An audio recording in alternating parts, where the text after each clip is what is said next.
Hey guys, for this video we're going to take a quick look at this CRAFTSMAN scraper that I recently picked up. You can see it does come with good old warranty there, and we have the maybe model number here at the bottom.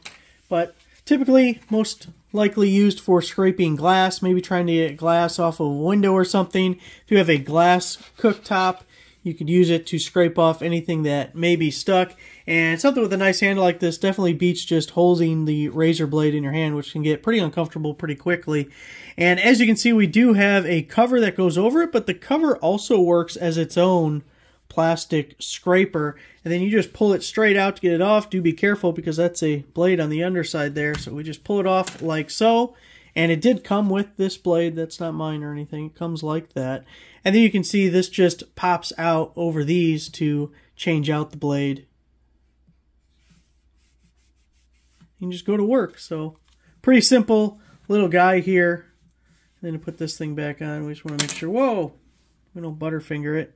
Just make sure not to cut yourself on those edges. So there it is. Thanks for watching.